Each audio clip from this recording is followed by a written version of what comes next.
down with greed. And then everyone in the vicinity would scream, down with greed. And it amplifies the message.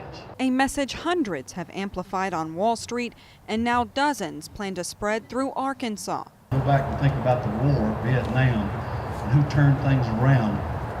There were people just like you sitting in this audience today screaming, enough is enough. Alan Hughes, president of the Arkansas AFL-CIO, came out to the Little Rock meeting in support of the movement. And I admire these. I can call them kids that's starting this out here in Arkansas and other places. I think it's great because a lot of them's coming out of college. They're looking at student loans out of the world.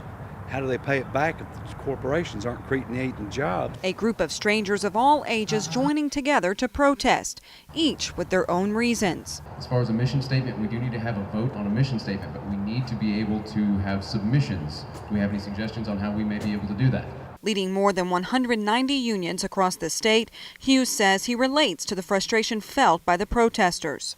I think they're a lot like union members have felt for years. The corporations are letting us down. Okay, And this is a way to bring them back in. I think coming from their mouth and seeing it firsthand is a great example that this is not someone else telling them or thinking for them. It is them thinking for themselves. We are the 99%.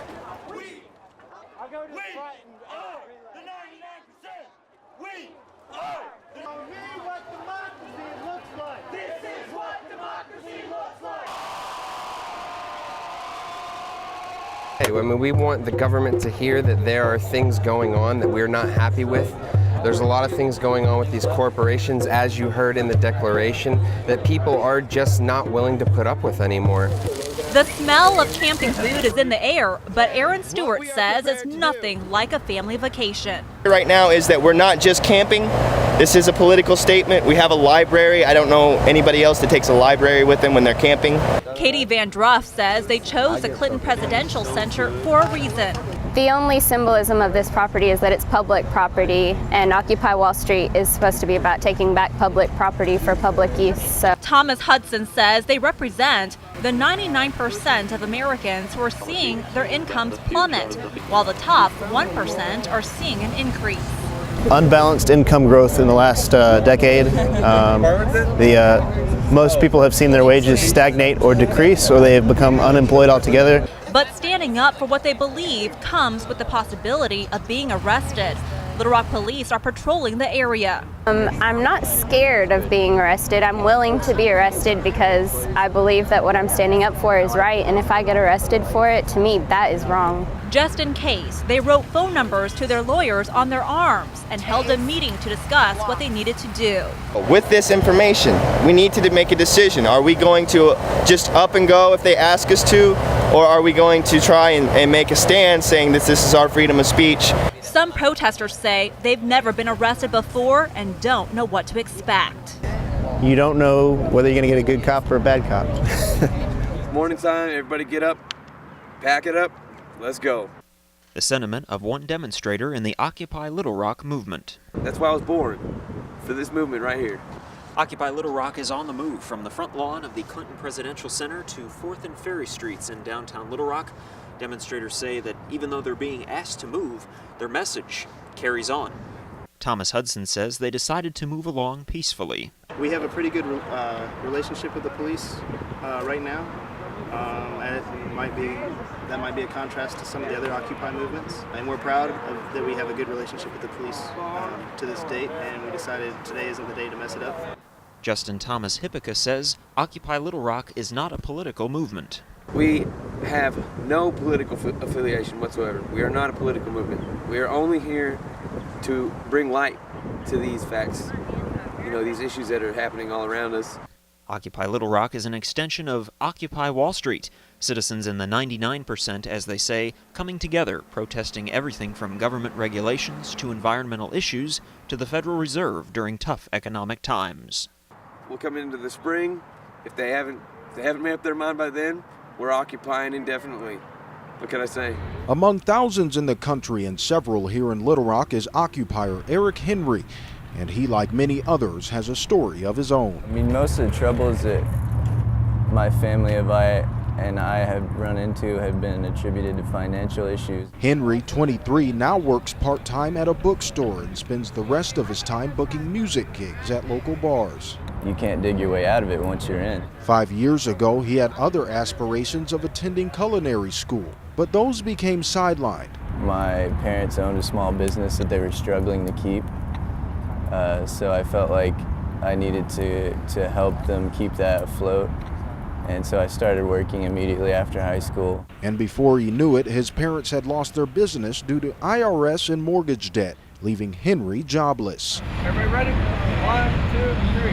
While his reasoning is unique, organizers say there are others. Everybody has their own reasons, their own path that led them to this movement. Aaron Stewart, who had a hand in organizing Little Rock's first Occupy March, believes it's those differences that has some questioning the movement's true meaning. He explains. We have a lot of people who are in positions of power, be it in corporations or be it in politics, who are putting their profit over the good of the American people. He adds this movement has a leg up on others in years past. These people here, they're looking at how all of these other movements failed, and we're learning from those mistakes. Hopefully, for people like Eric Henry, the dedication will pay off. This is how democracy should work. Protesters met at the Riverfest Amphitheater to rally and motivate each other before they took to the streets of downtown Little Rock. They held signs that read, "We are the 99%. Even children attended today's effort to stand up to the corporate world. Aaron Stewart is camping out in downtown Little Rock and says anyone can join their efforts. All the way from knee-high to a grasshopper to in their 70s and 80s. It's a wide variety of people from all sorts of different social backgrounds. The movement did not go without guidance from the Little Rock Police Force. Officers led the protesters through the streets to ensure safety and in an effort to keep things orderly. Once occupiers hit the streets, they chanted, Many marched in the streets, while others wore masks. Adam Lansky was one of the hundreds marching and says the most important part of today's event is to bring awareness. Whether there's 5 people or 500 people behind me, the fact that we're going somewhere together in a positive and peaceful manner is what this is all about. After what protesters call a successful march, they retire to this lot located on 4th and Ferry Streets, where they're meeting together to discuss other financial options. You can get some folks to transfer their funds from the large banks, such as like Bank of America, to the smaller local banks or local credit unions to support local businesses here. The group says there is economic injustice in the country, and actions like today's march call attention to the problem. About 20 people live at the Occupy site in downtown Little Rock, according to Adam Lansky. Lansky is an occupier himself and preparing for what he hopes is a successful weekend. What we hope to accomplish by living out here is an increased awareness of the political and financial situation of this country. The movement is also hosting a statewide convention at their lot. They are hosting 5 different guest speakers to talk about the issues the occupiers support, like becoming more environmentally friendly. The convention is also hosting rock concerts deemed Rockupy. And we have 2 DJs, and we're going to be playing music for 2 hours, dancing in the streets, because everyone's equal on the dance floor. Lansky estimates about 100 people will attend the convention today. He'll be passing out literature like this so he can educate the public on what he calls an economic and social crisis. To combat the cold temperatures, the group built an OccuDome complete with heat. They also have solar panels on their site and eager occupiers, like Francis Tucker.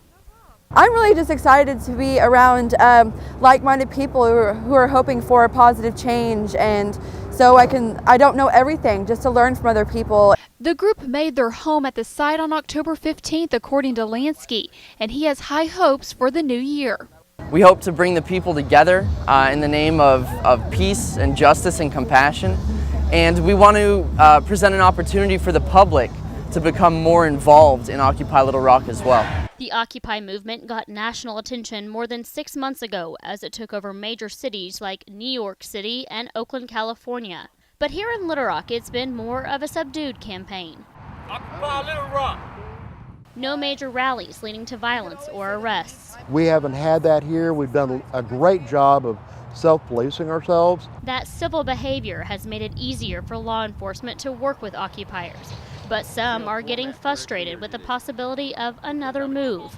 Occupiers like Mac Miller and Greg Deckelman say they're willing to compromise with the city. We understand the needs of the city, and we just want to make sure that the need for a little overflow bus parking isn't going to impinge on our freedom of speech. We haven't heard back from the city yet about our proposals. Plus, since we've met with the city on the 7th, we've come up with some new locations that we're prepared to give them. Right now, Deckelman says their current location off 4th and Ferry gives them a lot of visibility. We have people stopping here from out of state, out of town. The former mayor of Batesville stopped in last week, came by and gave his endorsement. But has their message even made an impact? Yes, we've made tons of progress. We do want the city to recognize the opportunity that's here to set the world standard for the free speech and the interaction between citizens and government that the Constitution says that we have. Resting in the shadow of downtown Little Rock. There's around 20 people a day here that are here. On the weekend, those numbers swell up. Is a small city all its own. Our own solar energy and our wind energy, and we supply our own water here, our own bathrooms. A camp for Occupy Little Rock protesters like Greg Deckelman. Occupy started at the Clinton Library, and then we were given a permit by the city to come occupy this parking lot with an open-ended date. Monday, Police Chief Stuart Thomas delivered a new permit to the site with a new date to vacate. We're approaching the high traffic season, so we've informed the Occupy group that they need to move from that lot by the 16th. Lieutenant Terry Hastings with the Little Rock Police Department says with Riverfest just around the corner, the lot is needed for additional bus parking. We're not telling them they have to get out of town. We're telling them we just need them off that lot and see if we can find another place for them to go. But Deckelman says with the deadline approaching, finding a new site will be a challenge. Well, we know of no private property options at this point. We don't want to get it to a situation where it deteriorates into a PR war with the city. We want everybody to win in the situation. A win for Occupy finding a new site, and the city says they are more than willing to help. We're not restricting their protest at all. We'll help them just past as we always have. I believe, and everybody at Occupy Little Rock believes that's possible. And no matter the outcome, Deckelman says their civility will not change. Whatever Occupy Little Rock does, you can guarantee and take it to, I started to say a bank, but a savings and loan, that it's going to be peaceful.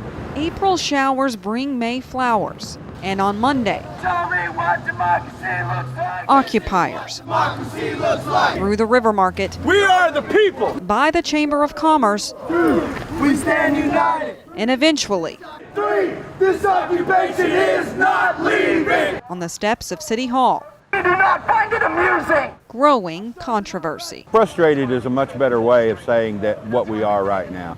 Today we're marching in protest of how the city has negotiated with us to get a new site. Greg Deckelman, spokesperson for Occupy Little Rock, says after receiving a notice to vacate their site at 4th and Ferry last week, And they've said no to every reasonable request that we've had to move and get them the parking lot back. What is it about? Obviously it's not about the bus parking lot, is it? It's a manpower issue. We had to pull some officers out of the heights where we were looking for a guy that's been exposing himself to come down and deal with these individuals. Lieutenant Terry Hastings with Little Rock Police says the city has worked diligently with Occupy to find a new location, but that new location may not be what they want. And I don't think they'll be moving to public property unless they can work out something in an area that's kind of out of the way. And while occupiers won't discuss options they propose to the city, they will say they're not giving up. We stand united. 3, this occupation is not leaving. What began at the Clinton Library last fall will end tomorrow at 7 a.m. at the corner of 4th and Ferry Streets in Little Rock. Our rights to protest and our rights to redress grievances and our rights for freedom of assembly and freedom of speech, nobody can accommodate those. Those are guaranteed under the Constitution of the United States. Occupy Little Rock spokesperson Greg Deckelman says after receiving notice from the city to vacate their current site, the group has worked for weeks with Little Rock officials to find a new site. Now, with less than 10 hours to leave, Occupy Little Rock has nowhere to go. Tomorrow is D-Day at 7 o'clock in the morning for that parking lot. There will be approximately 10 of us that are going to be there to be arrested. Arrested, Deckelman says, for disturbing the peace. What remains on the parking lot will be removed, including occupiers unwilling to leave. There will be a tea party there as well. TEEA, our totally egregious eviction and arrest party. We're going to serve breakfast. We're going to have donuts and coffee for the cops when they show up. And while it may seem the movement has come to an end, Deckelman says the group will continue pursuing political causes even without a campsite, starting with their willing arrest Wednesday morning. We've spoken with the police chief. Everything is going to be exceptionally peaceful. We want to make our point. We want to have our day in court. And that's exactly what that's going to afford us. Occupy Little Rock movement led Greg Deckelman, Amy Cicciarello, Jennifer Pierce, and Glenn Miller to peacefully accept arrest. Little Rock police arrived at the lot around 2 p.m. and asked the group to leave because their permit expired Wednesday morning. When the group wouldn't leave, police cuffed the four and took them to the Pulaski County Jail, and they will be charged with disorderly conduct. These individuals had a statement to make, and that's their constitutional right to make their statement, and that we want to make sure that they can still do that. We're not telling them they can't protest. We just need them off of this site was the whole purpose of today.